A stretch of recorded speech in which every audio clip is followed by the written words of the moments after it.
Over the past week, I have found myself walking through the deepest valley I've ever known, as my husband, Steve, was placed on a respirator.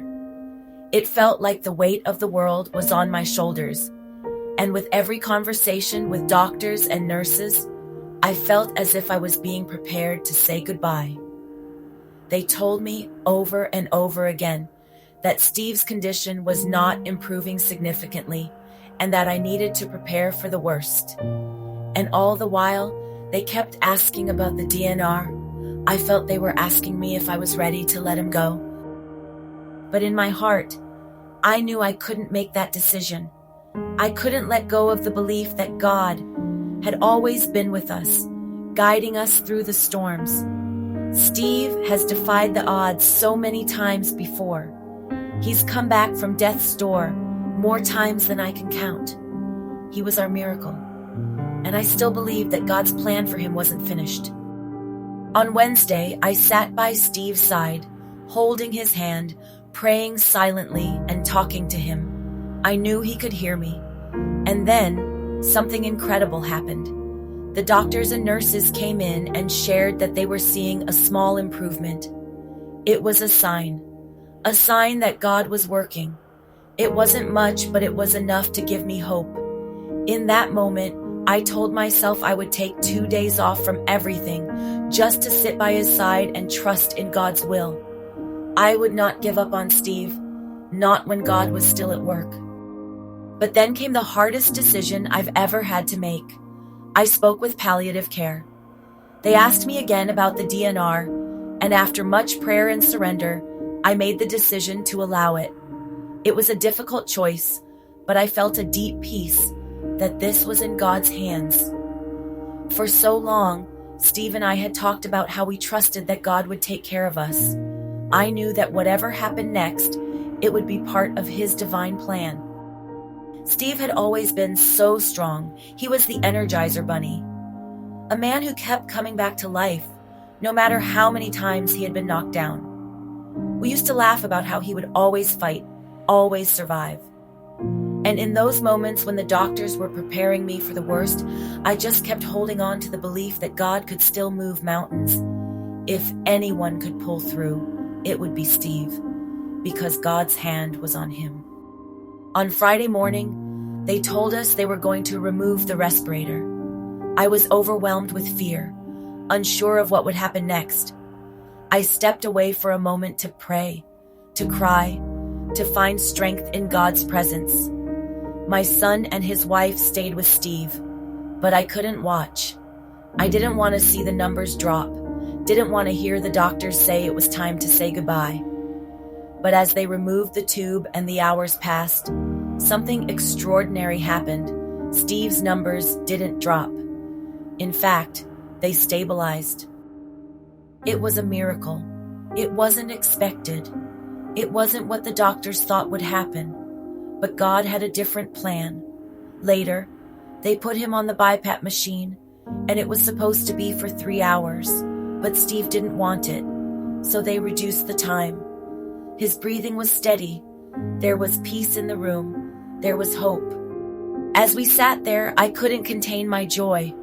I looked around and told everyone, I'm the only one who believed in him. The doctors and nurses were in shock. They didn't expect this, but I knew. I knew that God was working through Steve, and his power was evident. Steve was making jokes with the nurses, his wit shining through, even in the face of such a serious battle. One of the nurses asked Steve how long we'd been married. With a smirk, he replied, "Too long." And I knew in that moment, everything was going to be okay. He was still Steve, the man I loved, the man who could always find humor, even in the darkest moments. He was more alert, more present than he had been in days, and that was a miracle in itself. In the afternoon, we played a video from a YouTube live stream I had done with Journey Mirror when Steve was first placed on the respirator. We listened together, and I watched Steve intently, his eyes filled with emotion. A single tear fell, and I started to cry, overwhelmed by the love, the grace, and the blessing of having him with us. I knew that God had answered our prayers. We were witnessing a miracle. I went to a Charis Church and Snapback Coach, Snapback Trishana channels because they were live and I had to share the good news that Steve was off the respirator. When I joined their lives and told them, they were shouting Steve's name. He was sitting in his hospital bed, watching from my phone, completely focused. He was overwhelmed with emotion, completely in awe of the moment and the situation unfolding before him. I was overcome with happiness and gratitude.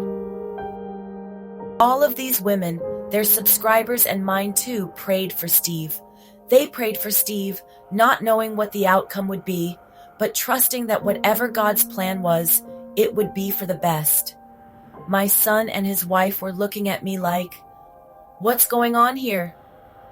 But it didn't matter, because we truly believe in the power of prayer.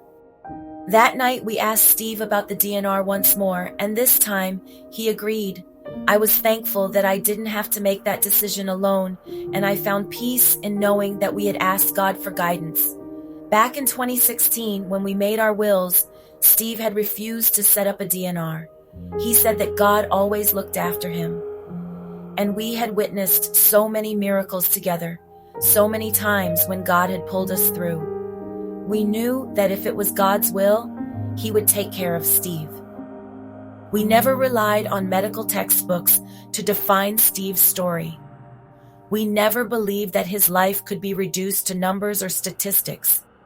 Steve's survival, his recovery, it's all by the grace of God. And as I sit here today, watching Steve breathe and watching him live, I know in my heart that God's plan is unfolding just as it should. We trust in His will, and we trust that no matter what comes next, we are never alone. Today, Steve's oxygen levels are stable, and we thank God for every breath. We can't worry about tomorrow, but today, we celebrate. We celebrate the miracle that is Steve, the strength that only comes from God, and the love that holds us together. I am beyond grateful to everyone who has prayed for us, who has sent messages of hope and love. Your prayers have carried us through, and I believe that Steve's recovery is not based on human understanding, but on the boundless grace of God. We will continue to walk in faith, knowing that God has a plan for each of us. Thank you all for being part of this journey. Through it all, I have seen the power of prayer and faith, and I know that Steve's progress is nothing short of a miracle. We trust that God will continue to guide us, and we give Him all the glory.